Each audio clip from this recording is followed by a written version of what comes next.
Dear professors, today I'm going to talk about the Venn and the Boas trees. And in the lecture 4, we already know that we can use the hashing with chaining to deal with application of maintaining unordered sets and maintaining these unordered sets in constant time.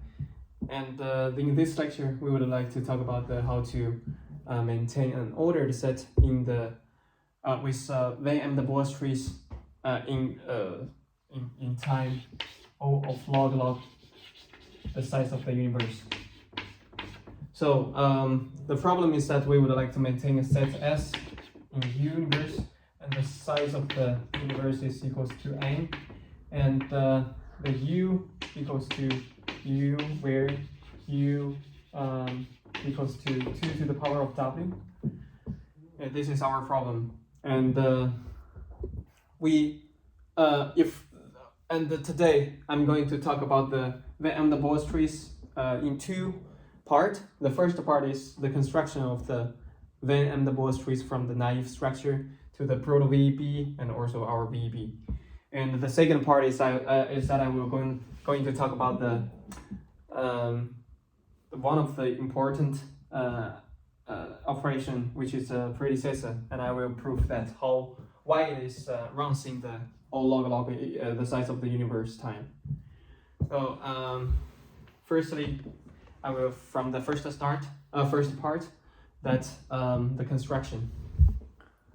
So the naive structure is that if we would like to expand the size of the universe to maintain such an ordered set, that means we have a structure here.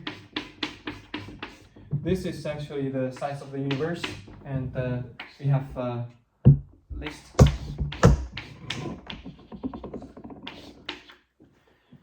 And this stores min and max here, and this is a bit array, and this is our naive structure, and we can definitely know that the for 3 operations, like the member operation takes the O1, but for some other operations like the insert and delete or the predecessor, the worst case takes O of the universe of the size of the universe time, and it depends on the size of the universe, and our universe is typically very large, so we will not we need to do some modification to our data structure. And for example, our set S is 1, 4, 5, something like that, and this is like 0, 0, 0, 1, and this is 0, 1, 0, 0, and this is 0, 1, 0, 1. Yes. And then we do a little bit modification to our naive structure. We introduce concepts of the 2-level, and the 2-level is actually doing one thing, that split our original X into high part and the low part, and use naive structure for each of them. So that means 2-level will break the original X into high part and the low part, and use the naive structure. So we could draw, for vividly, we could draw the picture like this is our 2-level, and or the data will store in this table, and here we store 0, 0, 0, 1. If there is something other values, it could be 0, 1 or 1, 0 or 1, 1. And because we take the for clusters, we take the high part, the corresponding high part, so we can definitely know which block is corresponding to the first. If we take the first 0, 0 to the clusters, then we will know the first block is belonging to this one.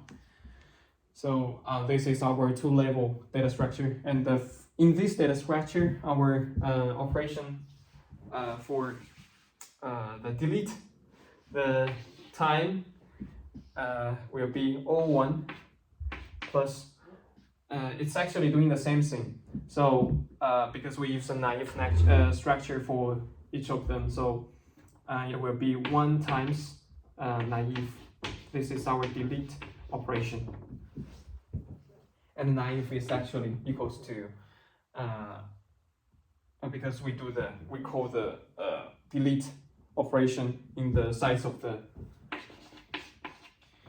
So our running time will be the square root of the universe size of the universe, and yeah, this is but it still takes a long time because it's still too large. We need to wait for too long. So what we do right now, we just modify this to level. We recursively we split each key and recursively divide them into divide the original high part and the low part into a new high part and new low part. That means this is our original high part, right? So we just divide it into half, and this is actually our new high part, and this is our new low part. So our data structure will be this is no more, the summary here is no more store these things. It's actually stores a new data structure, and this is a new summary, and this is a new clusters, and this is a min and the max, and the summary here is, because we can see there is 0 or 1, but in our case we only have the 0 here, but it's possible that there might be some other values. And we also have some clusters for this bit here, so it could be if we take this one, it would be 0 or 1. This is our new proto VB. This is our new data structure, and this data structure is actually what we call is proto VB. And let me just analyze the operation running time. We still takes more pay more attention to the delete or predecessor and a predecessor operation for delete, and our running time will be O1 to check whether it is contained in the summary part, and we also need to delete something from our data structure, from our we need to delete from the clusters and the summary, so it will be 2 times the recursion. And this is actually O of DW, and this is O of log U. And for the predecessor, what we need to do firstly is to check whether it is contained in the summary part, and then we plus 1 times recursion. Is that because we only do the a recursive call of the predecessor, whether in summary or in the clusters. We can why it is like this? That because we can think the worst case, that actually the predecessor call will only be used in clusters or in the summary. So that's the reason why it be 1 times the recursion. Then this is our proto VB, and for the VB and the Boas tree, it is actually we exclude maintain min and max in our data structure. That means in our VB we only store data once. We won't store the redundant data. That means if we already have the min, the number, the value here, to be in the min and stored here, and then we will delete all the related data interpret, then this value get deleted. So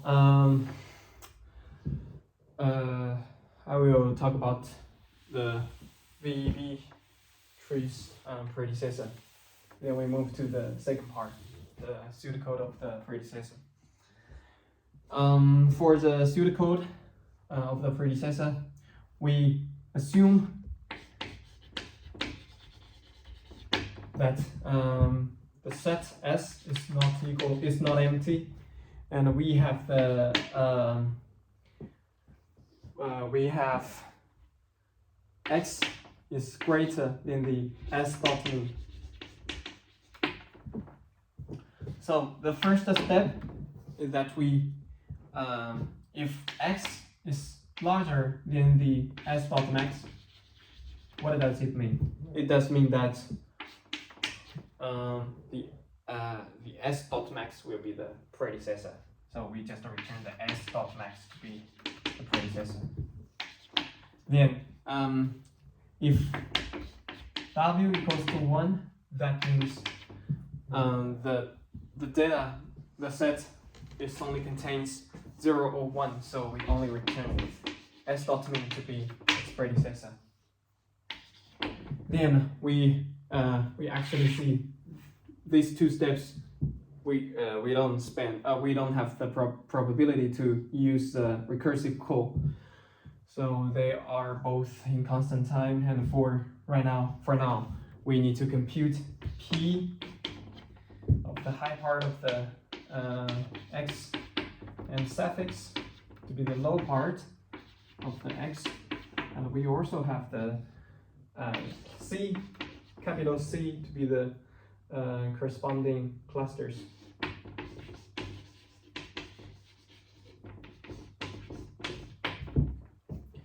Then below from this line, after we will have the probability to get a recursive call. So the first case is that if C is not empty, and we found that the C, the corresponding cluster's mean is less than our suffix. So that means we could find a predecessor in our current cluster. So that means we will return the predecessor of the SC in the corresponding cluster. This predecessor is actually in the current cluster. And then we have the second case. If the summary is empty, the summary is empty, and the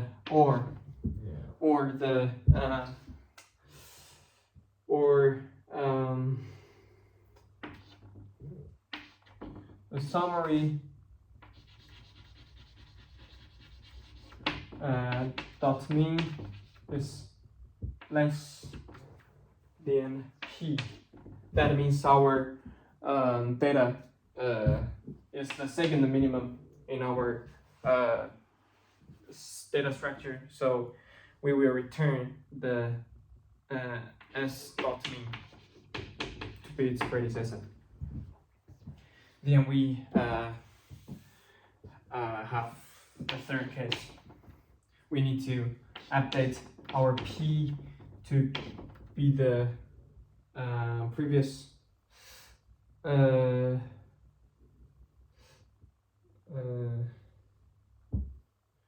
will update our predecessor P. What is it? What is it? We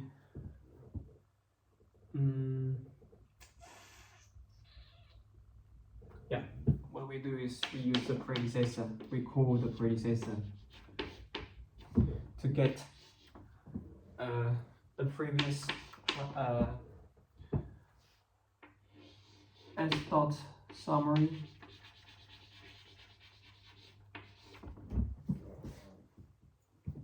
and then we return the previous summaries clusters maximum to be our predecessor. So we have pre and W2 and that should be index W